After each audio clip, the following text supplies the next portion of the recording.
Hello everyone, welcome to Learners Club. Last सेसनमा चाहिँ हामीले permutation of n objects taken r at a time चाहिँ proof गरेर त्यसको केही क्वेसनहरु चाहिँ सल्भ गरेका थियौं। अहिलेको यो सेसनमा म त्यसलाई नै कन्टिन्यू गर्न चाहिँ गइरहेको छु है त। यो सेसनमा चाहिँ हामी अलि डिफरेन्ट खालको क्वेसनहरु गर्छौं। यसमा चाहिँ अब हामीले चाहिँ कस्तो खालको क्वेसन डिल गर्छौं भने when objects need to be together and when they can't be together।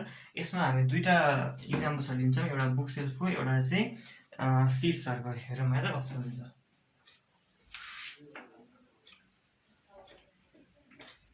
हामीलाई सपोज एउटा बुक सेल्फ दिएको छ अरे, जुनमा चाहिँ टोटल नम्बर अफ बुक हुन्छ कति छ त n = 7 छ अरे। तर यो सेल्फमा चाहिँ के कसरी अरेन्ज गर्नुपर्छ अरे भन्दाखेरि चाहिँ दुईटा बुकलाई अथवा तीनटा बुकलाई चाहिँ हामीले सँगै राख्नुपर्छ भनेर भनिन्छ के। ल अहिलेको लागि हामी तीनटा बुक गर्नु भयो त। हामीलाई चाहिँ तीनटा बुक चाहिँ सँगै राख्नु छ भने चाहिँ अब कतिवटा अरेन्जमेन्ट पोसिबल छ त भनेर भन्छ अरे। सपोज मैले के भन्दिए भने त्यो बुकहरु चाहिँ के थियो अरे A B C D E F G। अनि हाम्रो तीनटा बुकलाई चाहिँ सँगै राखिन्छ नि हो। यस्तो क्वेसनलाई के गर्ने भन्दाखेरि डिल गर्नलाई चाहिँ त्यो तीनटा बुकलाई चाहिँ हामीले चाहिँ एउटै बुक हो भनेर मान्दिने के। पार्ट 1 पार्ट 2 पार्ट 3 बुक थियो होला नि त हैन। यो तीनटा बुकलाई चाहिँ के मान्दिने मैले एउटै अब्जेक्ट हो भनेर मानिदिन्छु। त्यसपछि हामीसँग नयाँ टोटल नम्बर अफ अब्जेक्ट कतिवटा बाँकी हुन्छ त 1 2 3 4 5 वटा मात्र बाँकी हुन्छ नि हैन। अब permutation of 5 objects taken 5 at a time कति भइहाल्छ त हामीसँग 5 फ्याक्टोरियल। तर एन्सर यही इन्टु जाने है त। त्यो तीनटा बुकलाई चाहिँ हामीलाई चाहिँ सँगै राखिन्छ, तर तिनीहरुको पनि इन्टरनल अरेन्ज गर्न मिल्छ नि त। फर एक्जाम्पल त्यो बुकलाई यदि म त्यो बुकहरुलाई मैले लेबल गर्दै 1 2 3 भने तिनीहरुलाई यसरी पनि सँगै राख्न मिल्यो, यसरी पनि सँगै राख्न मिल्यो हैन, यसरी पनि सँगै राख्न मिल्यो हो। यस्तो कतिवटा तरिका छ सँगै राख्न मिल्छ त 3 फ्याक्टोरियल तरिकाले, किनकि हामीसँग तीनटा बुक छ र हामीलाई चाहिँ तीनटै लिनु छ। त्यही भएर permutation of 3 object taken 3 at time कति भयो त 3 फ्याक्टोरियल भयो। Therefore परम्युटेसन टोटल भनेको के हो त external arrangement into internal arrangement. यो हाम्रो भयो अब्जेक्ट्सहरुलाई सँगै राख्नुपर्ने। अब हामी हेर्छौं अब्जेक्ट्सहरुलाई सँगै राख्नु नहुने केसहरु चाहिँ कसरी सल्भ गर्ने त।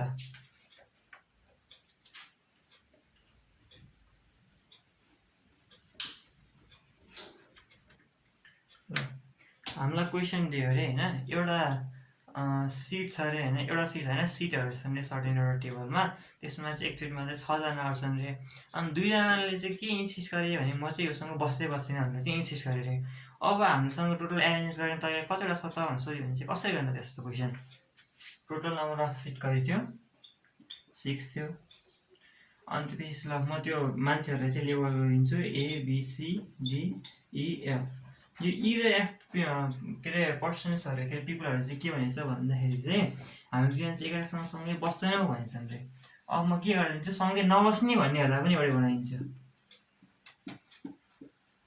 यो सँगै नबस्नेहरुलाई चाहिँ कसरी सल्भ गर्ने भन्दाखेरि चाहिँ हामीले पहिला के गर्छौं भने सँगै बस्ने केस कतिवटा हुन्छ त्यो निकाल्छौं अनि टोटलबाट चाहिँ के गरिदिन्छौं त्यसलाई माइनस गरिदिन्छौं अनि हामीलाई चाहिँ सँगै नबस्ने केस चाहिँ आउँछ है त। टोटल कतिवटा हुन्छ टोटल भनेको त हाम्रो 6 p6 हुन्छ हैन। यदि यिनीहरु सँगै बस्ने नखिन सबै जोड्यो भने त कति हुन्छ 6 p6 हैन त हुन त, किनकि टोटल 6 जना छन् त्यो भने 6 फ्याक्टोरियल भयो। अब यिनीहरु सँगै बस्ने कतिवटा केस छ त सँगै बस्ने कतिवटा छ त 5 p5 into internal arrangement 2 factorial. त्यो भनेको 5 फ्याक्टोरियल इन्टु 2 फ्याक्टोरियल। यो चाहिँ टोटल नम्बर अफ केसेस भयो। यो चाहिँ त्यति नम्बर अफ केसेस जुनमा चाहिँ यिनीहरु चाहिँ सँगै बस्छन् भनेपछि नि यिनीहरु सँगै नबस्ने केस कति भयो त p रिक्वायर्ड कति भयो त हामीसँग 6 factorial minus 5 factorial into 2 factorial. ल यस्तै खालको क्वेशन सोध्छ है यो फर्स्ट केस पार्ट चाहिँ। अब चाहिँ हामी सेकेन्ड केसतिर लाग्छौं है त। सेकेन्ड टाइप अफ परम्युटेसन भने चाहिँ कस्तो हो त भन्दाखेरि हामीलाई चाहिँ permutation of n objects taken all at a time when certain objects repeat. त्यस्तोलाई कसरी सल्भ गर्ने हेरौँ है।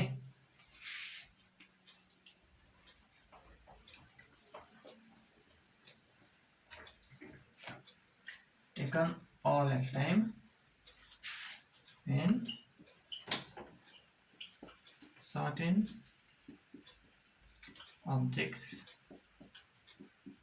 repeat। यसलाई चाहिँ के लेखिन्छ भन्दा x = n factorial whole upon p factorial q factorial r factorial. पहिलो यो सिम्बलहरुको मिनिङ बुझौँ है त। यसमा x भनेको चाहिँ टोटल नम्बर अफ अरेन्जमेन्ट यस्तो कतिवटा हुन्छ भनेर सपोज गरे हो। n भनेको हामीले लिएको टोटल नम्बर अफ अब्जेक्ट्स। यो pqr भनेको अथवा अझै जेनरलाइज गर्न खोजियो भने डट डट डट ए फ्याक्टोरियलसम्म। यिनीहरू भनेको चाहिँ के हो भन्दाखेरि चाहिँ सपोज कुनै अब्जेक्ट रिपिट भएको छ अरे, एउटा टाइप अफ अब्जेक्ट पी चाहिँ रिपिट भएको छ, अर्को टाइप अफ अब्जेक्ट क्यू चाहिँ रिपिट भएको छ, अर्को टाइप अफ अब्जेक्ट आर चाहिँ रिपिट भएको छ, एन्ड सो फर्थ, अनि लास्टवाला अब्जेक्ट चाहिँ जे टाइम रिपिट भएको छ भने चाहिँ हामीसँग यो फर्मुला हुन्छ। ल अब यसलाई कसरी भिजुअलाइज गर्ने त भन्दाखेरि यो दुइटा किन डिफ्रेन्ट भयो एउटा हामी त्यो हेरौँ है। हामी एउटा स्याम्पलको लागि लियौँ, एउटा ए बी1 र बी2 लियौँ है त। यिनीहरूलाई अरेन्ज गर्ने तरिका कतिवटा छ त भनेर हेरौँ। यिनीहरूलाई अरेन्ज गर्ने तरिका ए बी1 बी2 त्यो आफैमा एउटा भइहाल्यो, अर्को यो भयो, अर्को के भयो बी1 ए बी2, अर्को के भयो बी2 ए बी1, अर्को के भयो बी1 बी2 ए, अर्को के भयो त बी2 बी1 ए होइन त। यदि 6वटा हो नि त, permutation of 3 objects taken 3 at a time भनेको त 6 फ्याक्टोरियल हो नि होइन, 3 फ्याक्टोरियल भनेको त 6 हो नि। अब मैले के भन्ने भन्दाखेरि यो बी1 र बी2 चाहिँ यदि एउटै भइदिएको भए कति हुन्थ्यो हेरौँ है त हामी।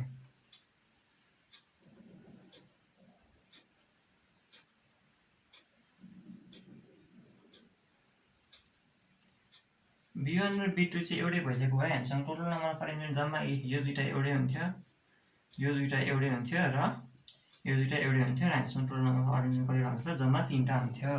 यस्तो किन भयो त भन्दाखेरि चाहिँ हामीले उयो बी1 र बी2लाई चाहिँ इन्टरनली 2 फ्याक्टोरियल टाइम्सले चाहिँ के गर्न सक्छौँ त भन्दाखेरि अरेन्ज गर्न सक्छौँ के। अनि हामीसँग पहिला थियो 3 फ्याक्टोरियल, अनि हामीसँग अपन 2 फ्याक्टोरियल गर्नु पर्यो, इक्वल्स कति आयो त 3 आयो। हाम्रो कुनै पनि अब्जेक्ट चाहिँ रिपिट भएको छ भने चाहिँ होइन, त्यसले चाहिँ के गरिदिँदो रहेछ भन्दा त्यो जतिचोटि रिपिट भएको छ नि त्यति टाइम्सले चाहिँ हाम्रो टोटल नम्बर अफ एरेन्जमेन्टलाई चाहिँ के गरिदिँदो रहेछ त घटाइदिँदो रहेछ। ल यो कसरी भयो, अब यस्तो यसलाई प्रुफ कसरी गर्ने त्यो कसरी भयो हेरौँ है त।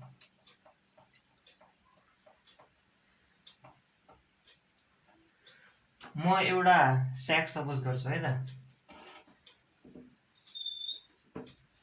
स्याकलाई चाहिँ माथिबाट हेर्दाखेरि चाहिँ यस्तो देखिन्छ अरे।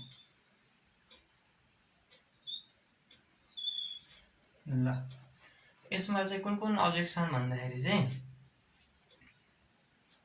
ए A A dot dot dot P times A चाहिँ कतिवटा छ त पीवटा छ है त, बी कतिवटा छ क्यूवटा छ होइन, सी कतिवटा छ आर टाइम्स छ, अनि डिइएफ बाँकी चाहिँ सबै डिफ्रेन्ट छ भनौँ है त हामी।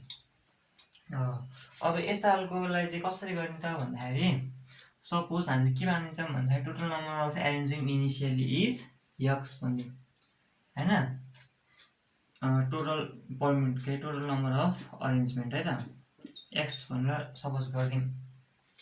यदि मैले स्ट्याकमा चाहिँ यो सबै ए अब्जेक्टहरूलाई चाहिँ new अब्जेक्टहरू suppose A1 A2 A3 गरेर एपीसम्मकोले चाहिँ यसलाई रिप्लेस गरिदियो भने चाहिँ हाम्रो परम्युटेसन कति टाइमले बढ्दो रहेछ त ए फ्याक्ट कति टाइमले पी फ्याक्टोरियल टाइम्सले बढ्दो रहेछ। If all objects of first type are replaced by objects which are different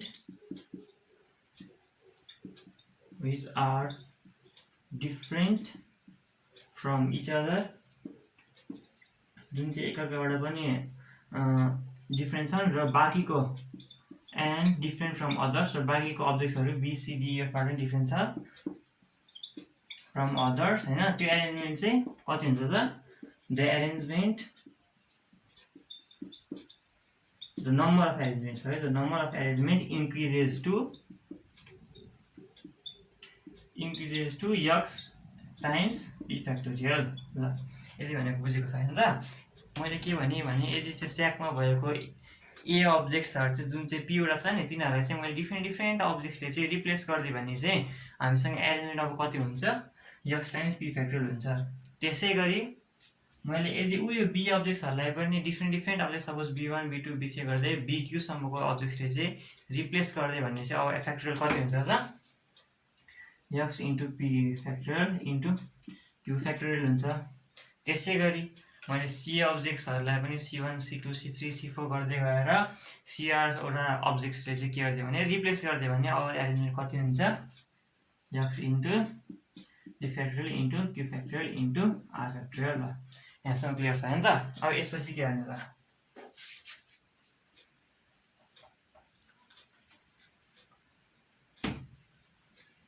मैले यो स्ट्याकबाट ए अब्जेक्ट्सहरूलाई एउटा के अरे डिफरेन्ट बनाइदिएँ, बी अब्जेक्ट्सहरूलाई डिफरेन्ट बनाइदिएँ, सी अब्जेक्ट्सहरूलाई डिफरेन्ट बनाइदिएँ र बाँकी अब्जेक्ट्स सबै पहिल्यै एउटा डिफरेन्ट छ भन्नुको अर्थ के हो भने यो स्ट्याकमा चाहिँ अब सबै अब्जेक्ट्सहरू चाहिँ के छन् त, डिफरेन्ट छन् होइन त। अनि हाम्रो सबै अब्जेक्ट डिफरेन्ट भएको र सबैको पर्मुटेसन निकाल्ने फर्मुला के छ त भन्नाले अर्को शब्दमा permutation of n objects taken all at a time when all of them are different कति छ, n फ्याक्टोरियल।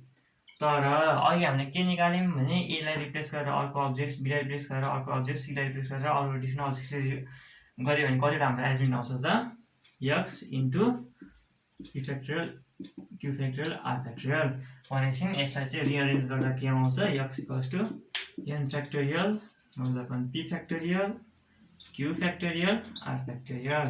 ल यति नै हो होइन। अब चाहिँ हामी यसबाट चाहिँ केही क्वेसनहरू चाहिँ हेरौँ है त, कस्तो क्वेसन सोध्छ भनेर।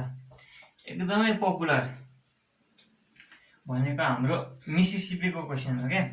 त्यो चाहिँ हामीलाई पर्मुटेसन सल्भ गर्नलाई त्यो हुन्छ नि, नाम राख्ने मान्छे चाहिँ नामीकरणै त्यसको लागि पर्मुटेसन सल्भ गर्नलाई राख्ने जस्तो हो क्या त्यो चाहिँ। ल मिसिसिपी होइन, मिसिसिपी म एकचोटि स्पेलिङ हेर्छु है, मिसिसिपी। ल यही स्पेलिङ। अब यो मिसिसिपीमा चाहिँ टोटल नम्बर अफ लेटर्स कतिवटा छ त, अब्जेक्ट्स अथवा लेटर चाहिँ हामी सबैलाई पर्मुटेसनमा चाहिँ के भन्छौँ, अब्जेक्ट्स भन्छौँ। 1 2 3 4 5 6 7 8 9 10 4 5 6 7 8 9 10। ल ठिक छ, टोटल नम्बर अफ अब्जेक्ट 10 छ। हेरौँ यम रिपिट भएको छ छैन, आई रिपिट भएको छ कति रिपिट भएको छ, 1 2 3 4 चोटि रिपिट भएको छ। सो p फ्याक्टोरियल बराबर के भयो त, सरी p फ्याक्टोरियल होइन, p बराबर कति भयो त, 4 भयो। यस रिपिट भएको छ, यस पनि कति रिपिट भएको छ, 1 2 3 4 टाइम्स रिपिट भएको छ हो। pq भनेको 4 टाइम्स यम भयो, यसको आई भइसक्यो, p रिपिट भएको छ होइन, त्यसलाई लेख्नु पर्दैन, जुन रिपिट भएको छ त्यसलाई नलेख्ने है त। भनेपछि अब हाम्रो टोटल नम्बर अफ एलिमेन्ट कति भयो त, x बराबर 10 factorial whole upon 4 factorial into 4 factorial. ल यस्तो यो क्वेसन के भयो, इन्ड भयो। अरू क्वेसन हेर्नु है त। अहिलेको जस्तै चाहिँ हामीसँग चाहिँ एउटा बक्स छ अरे होइन, अनि बक्समा चाहिँ 3 व्हाइट बल्ब छन् रे, 3 व्हाइट बल्ब्स, अनि त्यसपछि 2 रेड बल्ब्स अनि ब्लू बल्ब छ अरे होइन। अब यो बलहरू चाहिँ सबै युज गरेर चाहिँ हामीले कतिवटा तरिकाले विथड्र गर्न सक्छौँ अथवा तिनीहरूलाई कति तरिकाले एरेन्ज गर्न सक्छौँ भन्ने सोच्यो भने चाहिँ के हो नि त, हामीसँग टोटल नम्बर अफ बल कति छन्, 3 + 2 4 + 1 5 वटा बलहरू छन्। फर्स्ट टाइप अफ बल कति रिपिट भएको छ, 3 टाइम्स। सेकेन्ड टाइप अफ बल कति रिपिट भएको छ, 2 टाइम्स। अनि त्यसपछि थर्ड टाइप अफ बल कति रिपिट भएको छ, 1 टाइम्स। यो नलिए पनि हुन्छ है त। Therefore total number of arrangement कति भयो त, 5 factorial upon 3 factorial into 2 factorial into 1 factorial. ल अर्को टाइप क्वेसन के हुन्छ यसमा, अब एउटा डाउट आउन सक्छ है, यदि मैले यो क्वेसनमा त के भनिदिएँ भने टेकन अल एट अ टाइमको लागि त यो फर्मुला भयो होइन, तर taken all at a time नभइकन taken R at a time भयो भने के हुन्छ त। अब हामीले के सोच्न सक्छौँ भन्दाखेरि चाहिँ आफ्नो इन्जिनियरिटी युज गरेर चाहिँ होइन, पर्मुटेसन of an object taken at a time when certain objects repeat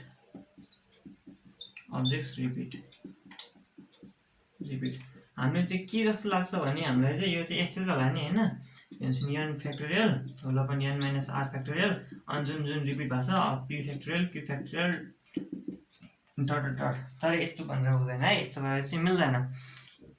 यस्तो खालको क्वेसन एनइपी बोर्डमा त सोध्दैन, त्यही पनि म एउटा क्वेसनलाई चाहिँ टच गर्छु होइन। अनि त्यसपछि यसको बारेमा चाहिँ यदि if you want me to म चाहिँ यसको लागि चाहिँ सेपरेट भिडियो बनाउँछु। यसको मात्रै होइन, अरू जुन हाम्रो छ नि यसपछि आउनेवाला सर्कुलर अरेन्जमेन्ट अनि रिपिटेसन अलाउड हो, तिनीहरूलाई पनि एउटा र अर्को केसहरू चाहिँ मजाउन थाल्यो भने चाहिँ हाम्रो फर्मुलाहरू चाहिँ सिम्पली नमिल्ने खालको हुन्छ क्या।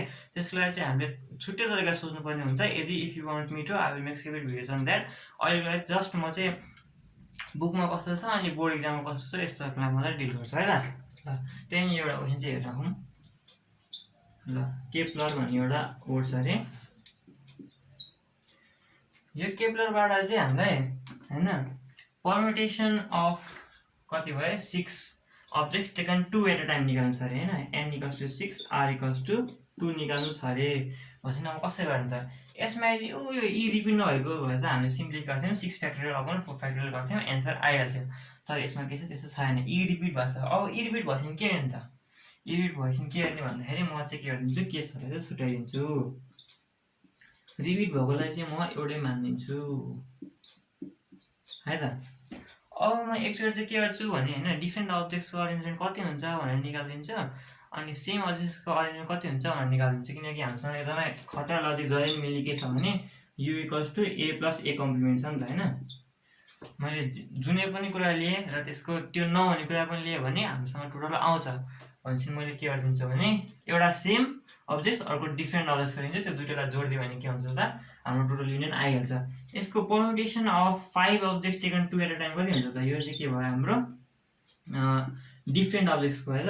डिफरेन्ट अब्जेक्ट्सको कति भयो त 5 फ्याक्टोरियल होल अपन 3 फ्याक्टोरियल आयो भने कति भयो 20 भयो हैन।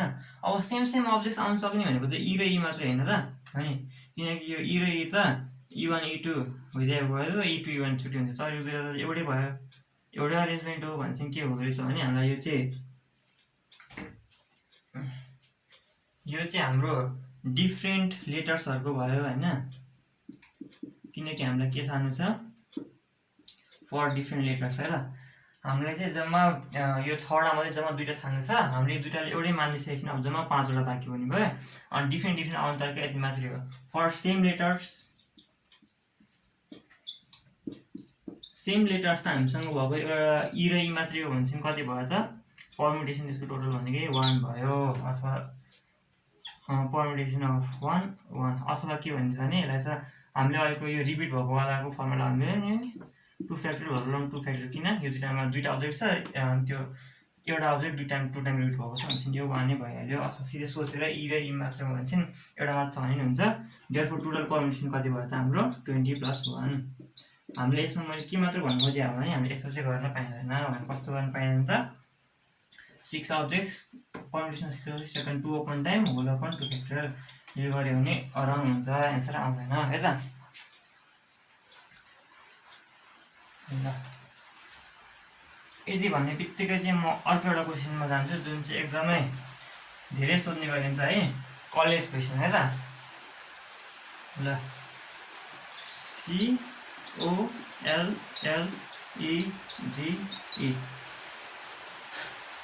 अब यस्ता क्वेसन। अब यसमा क्वेसन के म पहिला भन्छु है त। यसमा के भन्छ भने हैन ल in how many ways can the letters be arranged so that the is always come together भनेर सोध्छ है त। यी सँगै आउने के एरेन्जमेन्ट चाहिँ कतिवटा हुन्छ भनेर चाहिँ सोध्यो भने चाहिँ कसरी सल्भ गरिन्छ त त्यो हेरौँ है एकचोटि। यीलाई सँगै आउने एरेन्जमेन्ट भयो भने मैले के भनेको छु भने सँगै आउनेको लागि के बनाइदिने हामी एउटै बनाइदिने COLLEGE हुन्छ। यिनीहरूलाई किन हामीले एउटै बनायौँ किनकि यिनीहरूलाई चाहिँ सँगै आउँछ, त्यही भएर चाहिँ मैले दुईटालाई एउटै मानिदिएँ। अब के गर्ने भन्दाखेरि हामीसँग यी सँगै आउने केस कतिवटा कसरी निकाल्ने त भन्दाखेरि यसमा हेरौँ त आउटपुट लगाउँदाखेरि कति छ 1 2 3 4 5 सरी 1 2 3 4 5 6 6वटा लेटर छ। अनि यसलाई त हामीले एउटै अब्जेक्ट मान्छ, त्यही भएर यो रिपिट भएको अब हामीले हेरेनौँ। यसलाई हामीले सेपरेटली इन्टरनल एलिमेन्ट जसरी डिल गर्छौँ र बाँकी भएको जम्मा एल फ्याक्टोरियल के अरे एलएल मात्रै हुन्छ। त्यही भएर के भयो upon 2 factorial 1 2 3 4 5 6 factorial upon 2 factorial आयो। अब इन्टरनल एलिमेन्टलाई हामीले के गर्नुपर्छ मल्टिप्लाई गर्नुपर्छ। तर इन्टरनल एलिमेन्ट त हामीसँग e र e मात्र भएपछि कति हुन्छ 1 नै हुन्छ र एन्सर कति आउँछ 6 × 5 × 4 × 3 6 5 जा 30 3 4 जा 12 2 जा 60 हुन्छ। सरी 12 जा 36 360 वेज आयो। ल यो सेसनको लागि यति नै। Thank you very much. यसैबाट चाहिँ म अफिसमा कन्टिन्यू गर्छु। ल